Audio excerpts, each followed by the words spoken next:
오늘도 주님의 은혜를 누리며 살아가시는 기아복된 하루의 삶이 되시길 소망합니다. 오늘 본문 41편의 말씀은 시편 150편을 5권으로 나누었을 때 제1권의 마지막 장입니다. 다윗이 인간적인 그런 배신에 대한 탄식과 폐역한 인간들과는 달리 병상 중에서 드린 자신의 간구에 응답하여 하나님의 은혜를 확신한 그런 가운데 그 고백을 통하여서 가난한 자를 보살피는 자의 복됨을 깨닫게 하는 말씀을 보여주고 있습니다. 오늘 본문 1절에서 3절 말씀은 가난한 자를 보살피는 돌보는 자에게 약속된 복을 말씀하며 4절에서 9절 말씀은 자신의 고통과 원수들의 배반에 대한 고백, 10절에서 13절 말씀은 하나님의 구원에 대한 확신과 찬양에 대해 말씀하고 있습니다. 먼저 1절 말씀을 보면 가난한 자를 보살피는 자에게 복이 있으며 라고 말씀합니다. 1절에서 말씀하는 이 가난한 자, 이 달이라는 단어는 단지 경제적으로 물질적인 그런 궁핍만이 아니라 가난과 질병, 실패와 절망, 가진 자들의 횡포와 억압 등으로 무기력한 그런 상태에 빠져 있는 그런 자들, 또한 고통을 겪고 있는 자를 가리킵니다. 다윗은 사회적으로 비천한 상태에 처해 있는 자들을 보살피는 자가 복이 있다라고 말씀합니다. 보살피는 자는 깊이 생각하고 신중하게 고려하며 지혜롭게 행동함으로 위로하고 돌보아주는 등 어떤 식으로든 도움을 베푸는 것을 뜻합니다. 1편에서 말하는 복 있는 자의 조건을 한마디로 말씀하면 하나님의 경외라고 볼 수 있지만 오늘 본문에서 가난한 자를 보살피는 자를 복 있는 자다라고 말씀합니다. 이것은 가난한 자를 보살피는 것이 다른 말로 하면 이웃을 사랑하는 것을 말씀하고 있는 것입니다.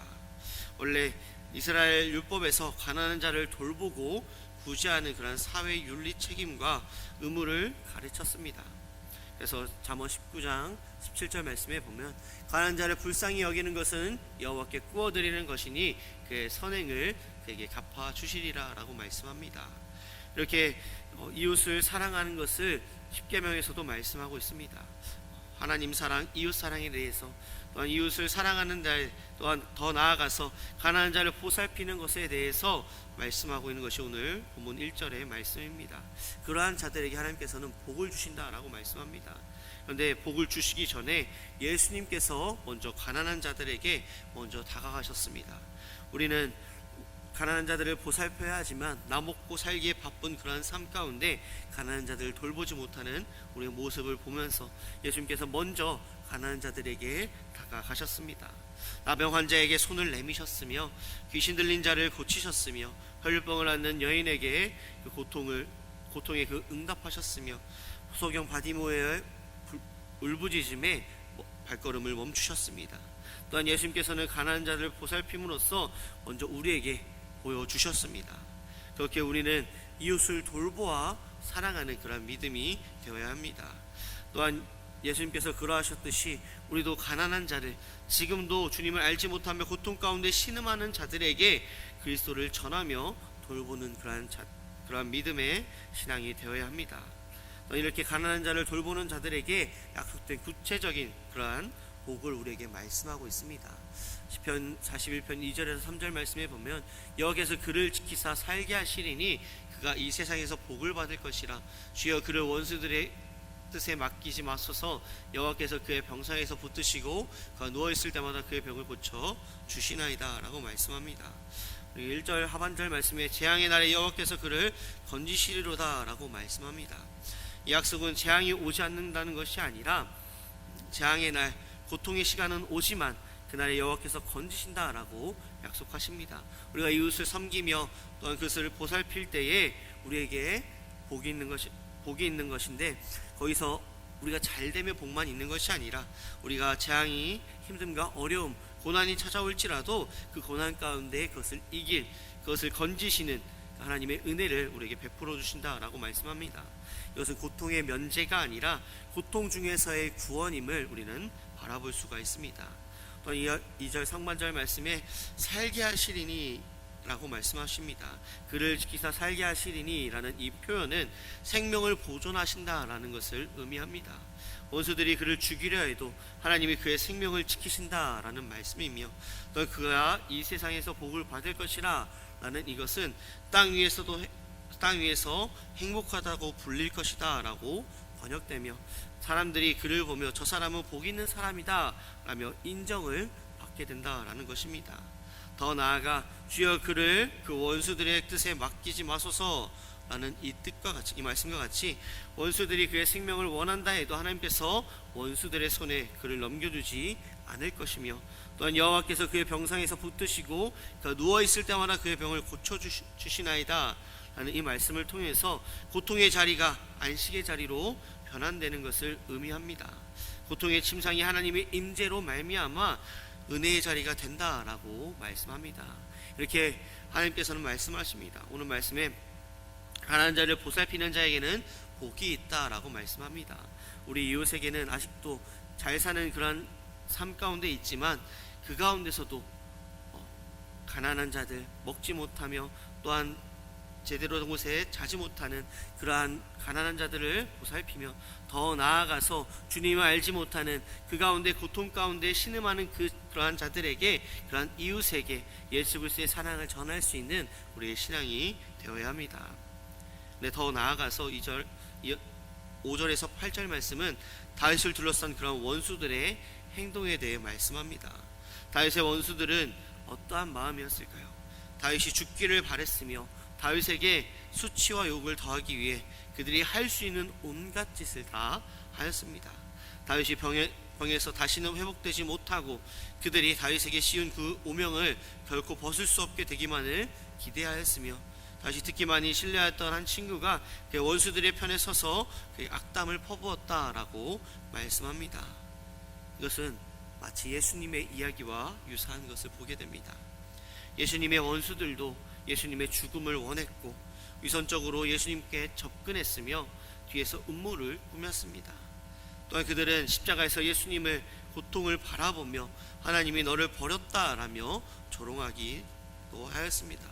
특히나 9절 말씀에 보면 내가 신뢰하여 내 떡을 나눠 먹던 나의 가까운 친구도 나를 대적하여 그의 발꿈치를 들었나이다.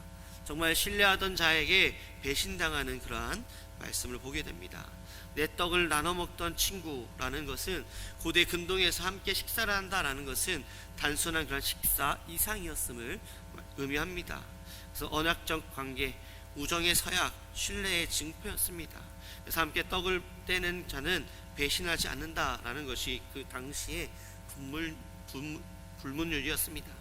그런데 그의 발꿈치를 들었나이다, 이 표현은 말이 발굽을 들어 채는 그 모습에서 온 관용어로서 배신과 공격을 의미합니다. 한마디로 믿었던 친구가 갑자기 등을 돌려 공격하는 것을 의미합니다.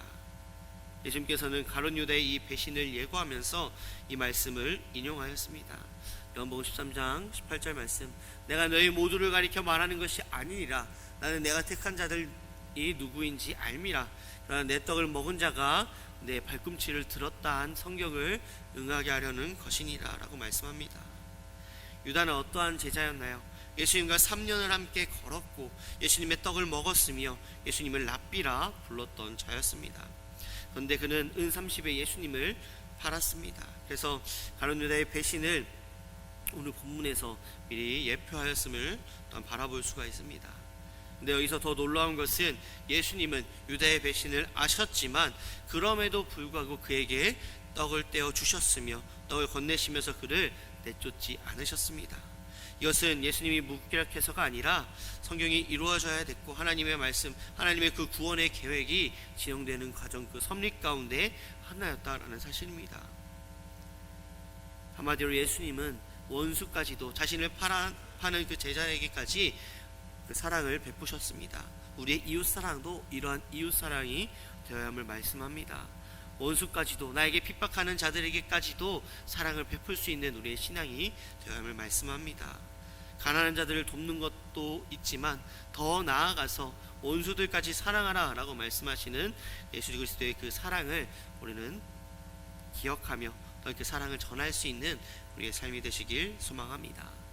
더 나아가서 41편 10절 말씀에 이렇게 말씀합니다. 그러나 주 여호와여 내게 은혜를 베푸시고 나를 일으키사 내가 그들에게 보응하게 하소서라고 말씀합니다. 내가 이웃을 사랑하고 가난한 자들을 사랑하며 또한 나를 해하는 그런 이웃들에게 사랑을 전한다고 할지라도 나에게 상황과 처해진 상황과 힘듦과 어려움은 지나지 않지만 그대로지만 그러하오나의 믿음으로 나아가야 함을 말씀합니다. 앞서 묘사된 모든 고통, 원수들의 악담, 가까운 친구의 배신은 이 모든 것 외에도 불구하고 라는 그런 믿음, 여호와를 향한 확신으로 나아가는 우리의 믿음의 삶이 되어야 함을 말씀합니다. 고통이 사라진 것이 아니라, 상황이 변한 것이 아니라 시선이 환경에서 하나님께로 변한 이 다윗의 모습 가운데 그러한 믿음의 삶이 우리의 삶이 되어야 합니다. 우리의 환경을 바라보는 것이 아니라, 우리의 상황을 바라보는 것이 아니라, 나의 힘듦과 이 어려움을 바라보는 것이 아니라 온전히 나의 삶을 이끌어 가시는 여호와 하나님만을 바라보며 나아가는, 나를 일으키시는 하나님의 그 능력을, 그 은혜를 베푸시는 하나님의 사랑을 다시금 기억하며 나아가는 우리의 삶이 되어야 함을 말씀합니다. 말씀을 정리하고자 합니다. 오늘 본문에서는 이웃 사랑에 대해 말씀합니다. 다윗이 가난한 자를 보살피는 자에게 복이 있을지어다 라고 오늘 본문에서 말씀합니다. 우리가 우리 소외받는 그런 이웃, 주님을 알지 못하는 그런 이웃에게 온전히 예수 그리스도의 사랑을 전할 수 있는 믿음의 삶이 되어야 하며, 더 나아가서 나에게 핍박하는, 나에게 힘듦과 어려움을 주는 이웃에게도 예수 그리스도의 사랑을 전할 수 있는 우리의 삶이 되어야 함을 말씀합니다. 그렇게 나아갈 때 우리에게 복을 주시며 또한 나에게 은혜를 베푸시는 그러한 하나님의 은혜를 바라보며, 나의 힘듦과 어려움 상황 속에서도 그러하오나 내가 예수 그리스도를 사랑하며 또한 이웃을 사랑하였습니다 라며 고백하는 우리의 믿음의 삶이 되시길 소망합니다. 기도하시겠습니다. 사랑과 은혜가 충만하신 아버지 하나님, 나의 힘듦과 어려움 가운데 나를 핍박하는 이웃에게 이웃까지도 사랑하는 하나님 사랑, 이웃 사랑을 온전히 실천하며 나아가는 우리의 믿음의 삶이 될 수 있도록 주님께서 함께하여 주시옵소서. 우리 그리스도 안에서 온전히 예수 그리스도의 사랑을 전할 수 있도록 붙잡아 주시고 인도하시고 함께할 줄 믿사옵고 바라오며 사용하신 예수님의 이름으로 기도드립니다.